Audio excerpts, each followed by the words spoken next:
衛生防護中心傳染病處主任張竹君醫生同埋醫院管理局總行政經理何婉霞醫生。咁我先請阿徐醫生講。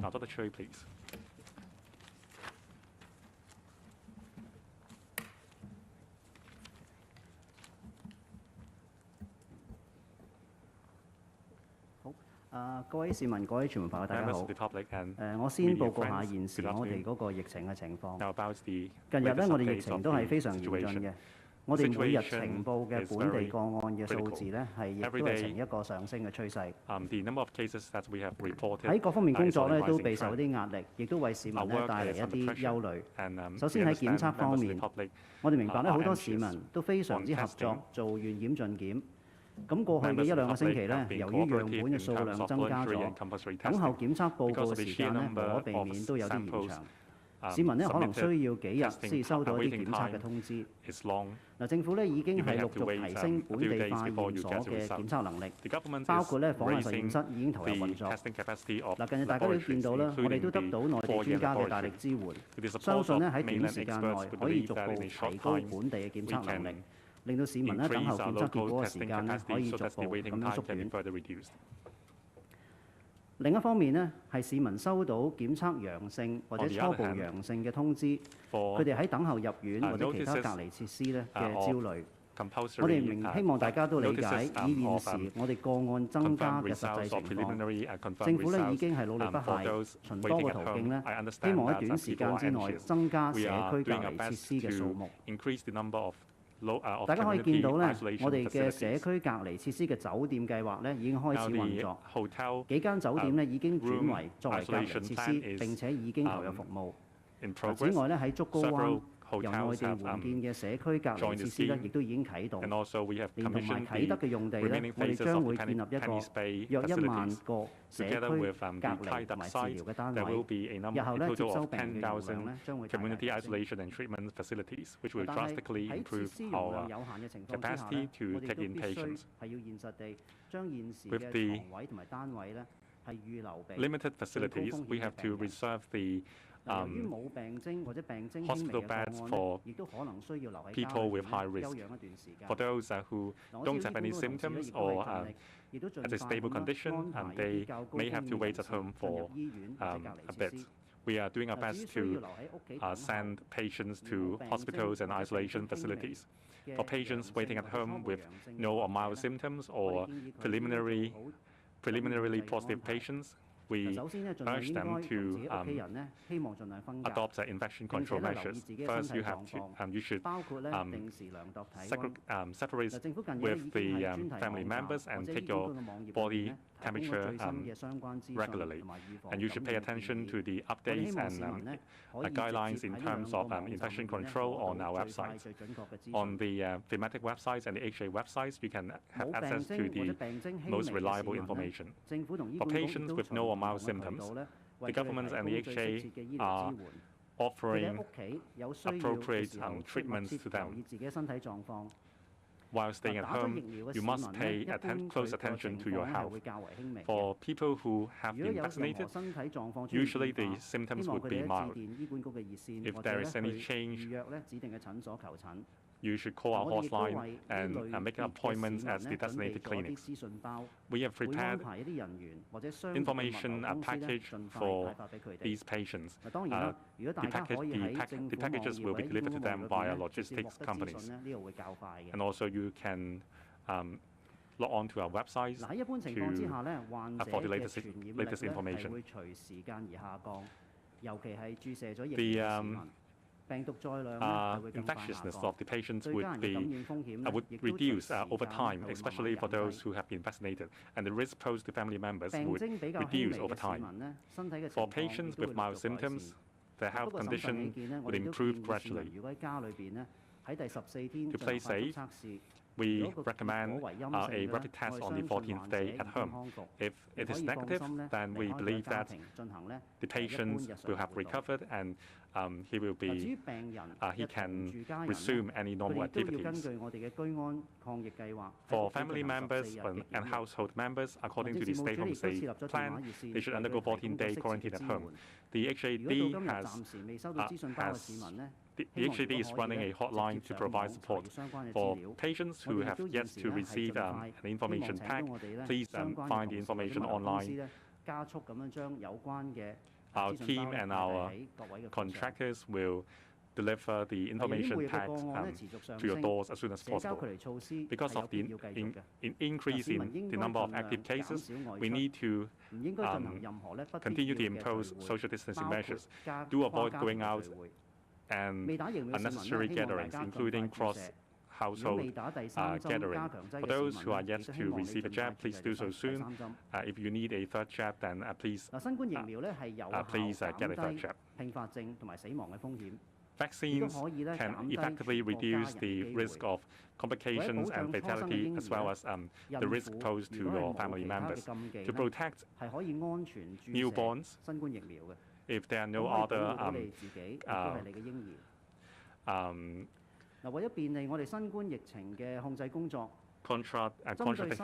contradictions, pregnant women should also get vaccinated. We want to get the information of preliminary positive cases and your family members as soon as possible, so that we can assist your stay-home safe isolation period. So please give us your information via the telephone so that we can help you. If you are not tech savvy, we will get in touch with you via the telephone. And please wait patiently. I would like to thank our colleagues, including government colleagues as well as volunteers. In the past 2 years, especially during the recent wave, they have been providing the best services to members of the public. I also call out to major corporations to join hands with us and fight the disease. We hope that major corporations can organize volunteer teams to support your colleagues who are infected, including disseminating information, distributing rapid test kits to alleviate the concerns. We urge members of the public to stand together with us in this fight and overcome the epidemic. Thank you. Dr. Chuang will tell us about the latest situation about the cases. As of last night, the HA lab and the CHP's lab confirmed a total of 6,067 cases. 2,733 such cases were confirmed by the Hospital Authority lab. 3,334 cases were confirmed by the Center for Health Protection's lab. 32 cases were carriers of the L452R strain, meaning suspected Delta carriers. 3,188 cases tested negative to the strain, meaning they are suspected Omicron carriers. 114 cases are pending tests or could not be tested due to the low viral load. For the 6,067 cases, 12 of them were imported cases.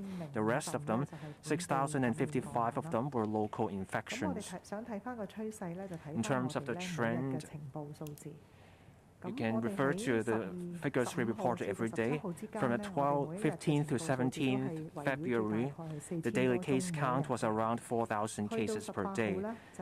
On the 18th of February, we got 7,000 or so cases. As at yesterday, we got 10,000 or so cases. The overall trend is an upward trend.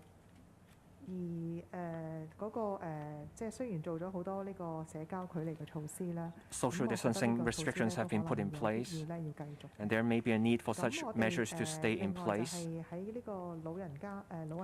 For elderly care homes and care homes for the disabled, we have more than 240 such cases that have reported one or multiple infections involving residents or staff members. As of yesterday, at least 197 staff members and 672 residents have tested positive to either a PCR test or rapid antigen test.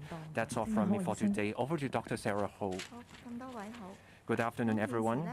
As of now, we have 3,701 patients testing positive or preliminary positive, receiving treatment at the North-End Hospital, Hong Kong Infection Control Center, the Hospital Authority Infectious Disease Center, and the Asia World Expo Community Treatment Facility.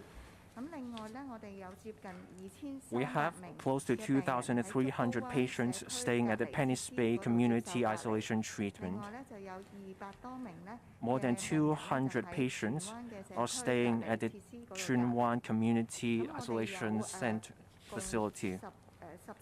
14 patients have passed away. 227 patients were discharged upon recovery. At the isolation beds in public hospitals, the occupancy rate is over 90%.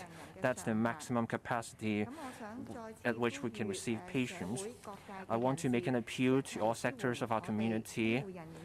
Let's support our healthcare workers in overcoming this crisis. First, we called upon private sector healthcare workers to join us.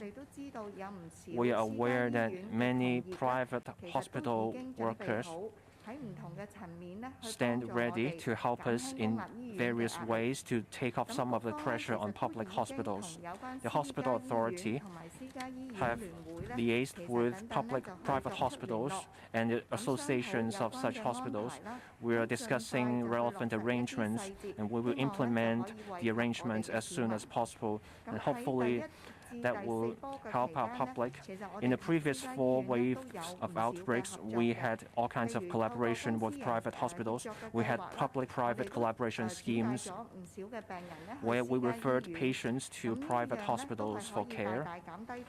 This helps a lot in taking off pressure on public hospitals. In the days to come, we will step up communication with private hospitals. One of the plans under consideration is to get private hospitals to help us look after patients who are recovering so that we can free up more manpower and beds in public hospitals to fight COVID. Second, we want to thank all government departments and bureaus for all their help over the past few days in sorting out problems involving patients waiting outside A&E departments for hospital admission. We will continue to work with government departments to deal with all the problems that may occur, including by identifying more indoor areas and premises and turn them into community isolation facilities and transporting and supporting patients. I believe all departments will work with us in dealing with the COVID crisis. Third, I want to thank our frontline workers. This is a very trying time and exhausting experience for our workers who work tirelessly in looking after patients. They don't even have time for a meal break. I want to thank them wholeheartedly. We will keep reviewing the work environment and arrangements,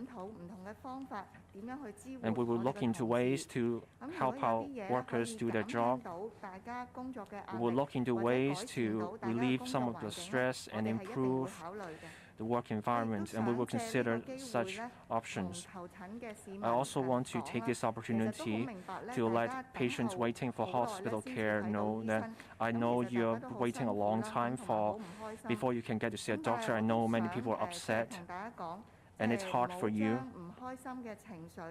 I understand there may be frustration, but please do not take it out on our workers. Our staff members work very hard to help you, but there is a surge of patients at hospitals.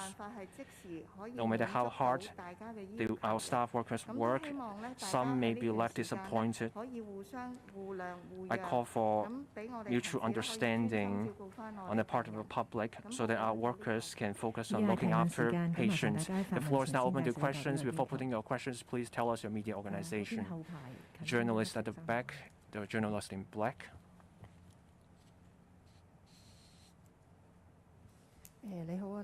Now TV. First question, you said that social distancing measures will remain in place. The measures were tightened 10 days ago, but we're still seeing cases going up every day.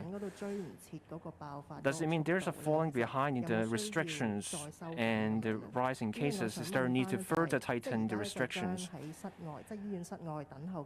Now you have moved patients waiting outside hospitals into indoor areas, but where are you keeping the patients now? Are these indoor areas up to the standards required of isolation facilities?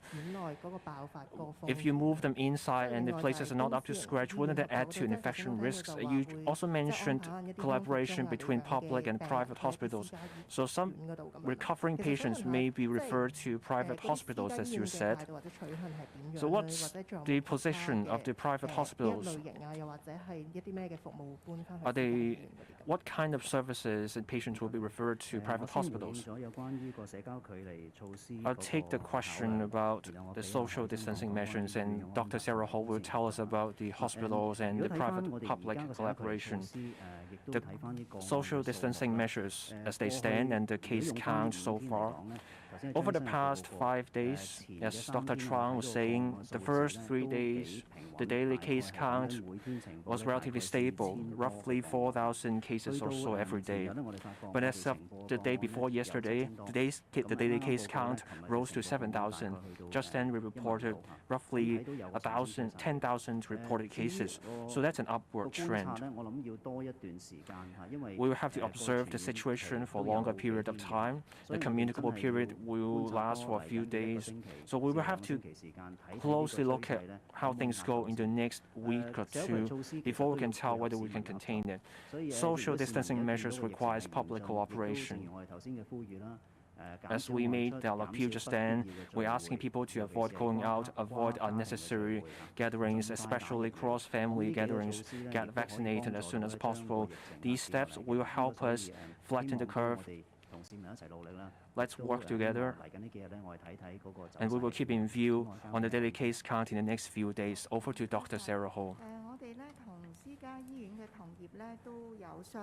We're discussing matters with private hospitals. They are very positive and they're willing to help.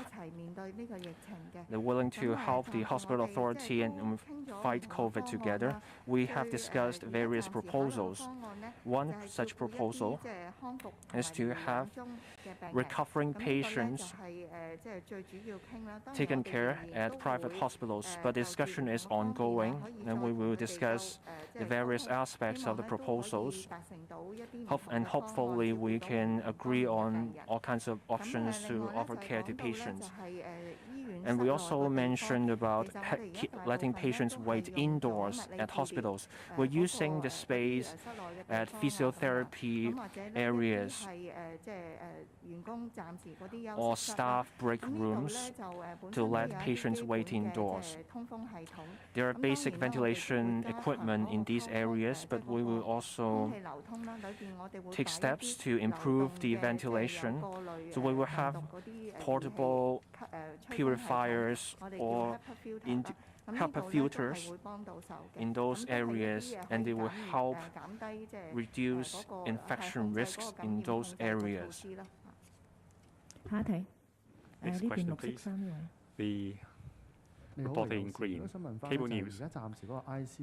Now about the occupation rate of ICU, what's the utilization rate? If there are more critical patients, will we run out of ICU units? How can the HA deal with the problem? And how many critical and serious patients do we have today? Now, since the 17th this month, the HA in the daily press release and the number of critical patients were not mentioned. Why is that? And the HA will provide guidelines for confirmed patients on how to keep safe at home. So when will we have the guidelines? Now, in terms of patients waiting at home, I will defer to Dr. Sarah Ho about the number of ICU units and the number of critical patients. If you look at the number of cases and the number of facilities we have, inevitably for mild patients or patients with no symptoms, they will have to stay at home before hospitalization, and maybe they would have recovered before the 14 days period ends. We have to reserve our beds for patients with high risk. As announced on our website, we are telling patients what they should pay attention to if they are waiting at home in terms of infection control, how family members can offer help. We also want to provide rapid antigen testing kits to the patients at home. On the 14th day, if the antigen test come back negative, it means that they have recovered and they can leave home. And no isolation arrangements will be offered. So this is a pamphlet like this. It is also available online. For patients waiting hospitalization, you can download these information from our website. Dr. Ho? The utilization rate of our ICU is about 60%.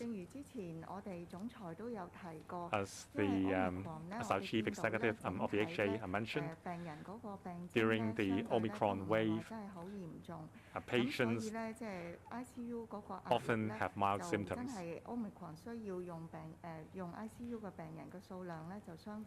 So the number of Omicron patients requiring ICU treatments is lower. For elderly patients, however, some of them require further treatment. We would discuss with their family members in terms of the best course of treatment. When a patient is moved into ICUs, there will be invasive procedures involved. So we will have to discuss with the family members on whether it is the best option. In terms of number of critical patients, we have more than 10 confirmed patients in critical condition. For patients in serious conditions, there are a score of them. Because of the sheer number of patients,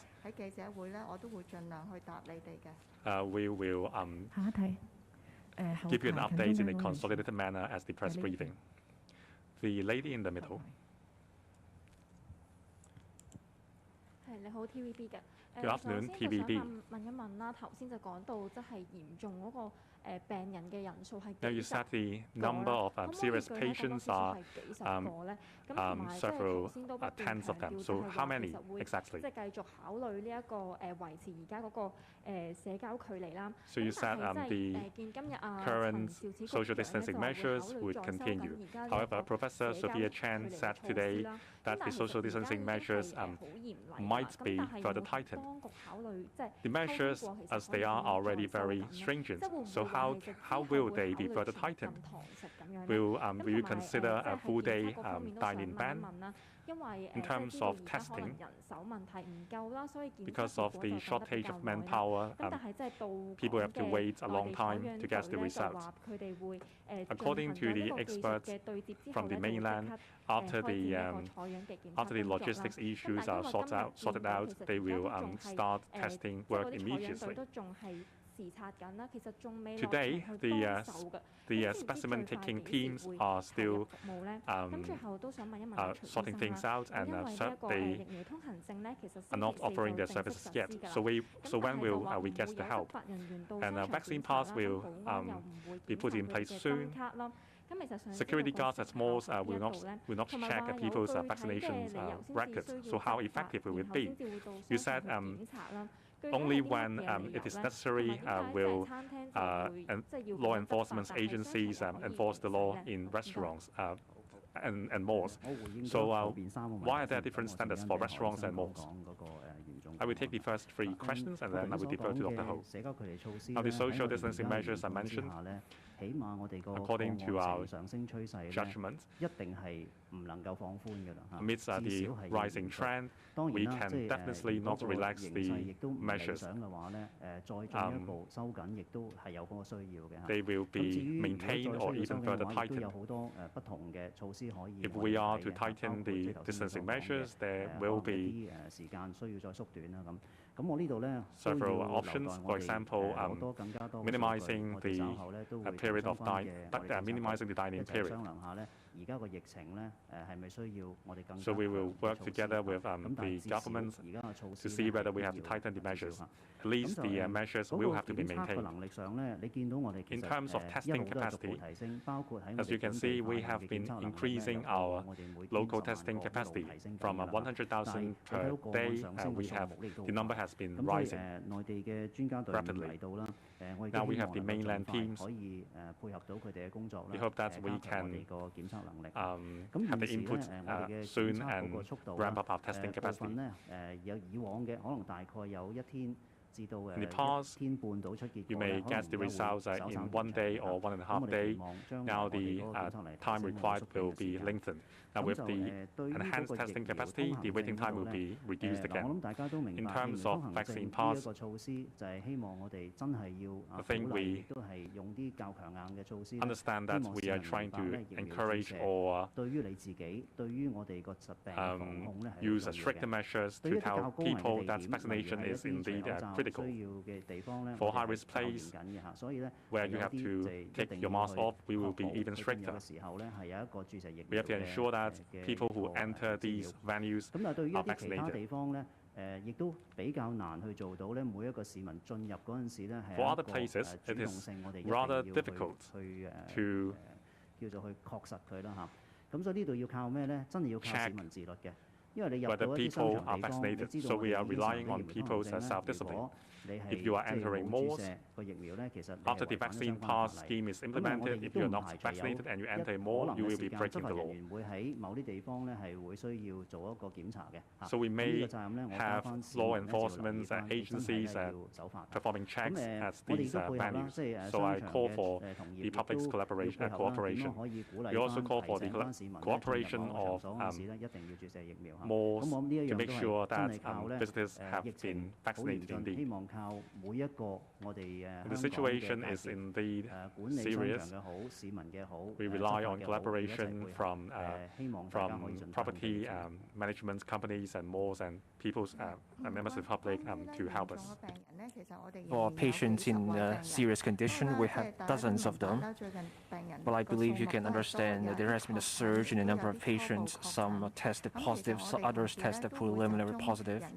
Our staff focused on treating the patients because we will require other staff to compile the figures and update them. Next question, journalist at the front, the journalist in beige. Phoenix TV. Over the past 4 days, we have seen the daily case count has exceeded 6,000. If the increase goes on, does it mean that it would be hard to prevent the recurrence of a situation where patients have to wait in the cold outside hospitals? We have also seen recent reports that patients at A&E departments, one healthcare worker will have to look after more than 60 patients. Do you have the stats? Like how many patients does each healthcare worker have to look after? Are there ways to alleviate the problem? We have seen infections at care homes. Some residents have been in quarantine at Asia World Expo for 7 days, and then they're asked to return to the care homes to complete the remainder of the quarantine period. But are the care homes suitable for the quarantine? Wouldn't that add to the infection risks for other residents staying at such care homes? I'll take the question about Asia World Expo. Dr. Sarah Ho will tell us about the situation at A&E departments. In terms of the daily case count and the trend, we expect many cases to come up. 要預備多個案出現嗰陣時，喺入院收治嘅安排啦，或者喺家居嗰個 Whether 安 it's 排咧，我諗 hospital admission or home quarantine, there are things the public should watch out 關於一啲老 for. 人院舍發現到一啲 As for the 個案 Asia World 或者係一 Expo, 啲檢疫嘅情況嚇，喺亞 quarantine 亞博嗰度嚇。我哋都要平衡嗰個人 We're trying to 數 strike a 同埋可 balance 以喺亞博接收嘅數目。 between the number of patients that we can accommodate at the Asia World Expo and other things. There may be residents of resident care homes staying at the Asia World Expo. After 7 days of quarantine, we believe the risk of an onset may be lower and low enough. But there is also a need to take in people who may be at a high risk of an onset. So this is a risk assessment, and we need to strike a balance here. We need to maintain a balance and make sure the risk is manageable. So that's why some residents are sent back to the care homes after 7 days so that we can free up the space to receive residents who are at a higher risk. And after a resident is sent back to the care home, we have infection control guidelines that will be made available to the relevant care homes to help them lower the infection risks and what to do if there is a reinfection, especially when it comes to things to look out for when the staff look after the residents. Over to Dr. Sarah Ho. As you are aware, there are thousands of infections every day. So this is a huge base number. Even if 10% of such patients go to A&E departments, that's huge demand on A&E services. So we try to get patients waiting to stay indoors. It's cold today and it's raining. If there's a surge of patients arriving at A&E departments, we will be hard pressed to get everyone indoors. So we do our best. We try to show empathy in our approach, and in terms of our staff, manpower at A&E departments, it's stretched. Given the surge in patients, we're under tremendous stress, but we will keep in view the situation and we will deploy our manpower and where necessary. So that's all from me. We'll take an English question at the back. Far end. 我係香港電台嘅。咁今朝陳肇始教授就話政府研究緊再收緊社交距離措施。咁而家考慮緊啲咩嘢措施咧？關於整體疫情咧，而家每日嗰個確診數字其實有冇全面反映緊個感染咧？因為始終仲有好多人仲等緊檢測嘅。你都講過嗰個電子嘅，即係用電子方式匯報自己確診情況，可唔可以講過嗰方面嘅詳細安排咧？仲有就係關於病人嗰度咧，而家啲公立醫院外面仲有幾多病人等緊咧？另外我想問詳情嘅就係私營醫院嗰度咧。政府會唔會考慮向私營醫院買床位咧？咁而你哋又會點樣決定邊啲病人會送去私營醫院嗰度治療咧？咁有啲低收入嘅家庭就話咧，佢哋喺家居檢疫嘅時候等咗好耐啦，都冇收到政府嘅支援。而呢啲其實係喺佢哋有啲家人已經檢疫咗之後嘅事。咁政府到底有冇對啲草根嘅家庭提供支援咧？即係講緊對啲喺家居檢疫嘅人有冇提供支援咧？而嗰啲屋企居住環境比較擠迫嘅人，會唔會優先可以送院或者送去隔離設施咧？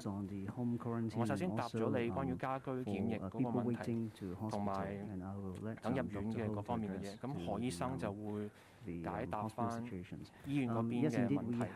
係嘅，我哋的確都收到一啲資料咧，就係話關於喺家居檢疫等緊送院嗰啲人，我哋有唔同嘅熱線啦，可以照顧唔同人嘅需要。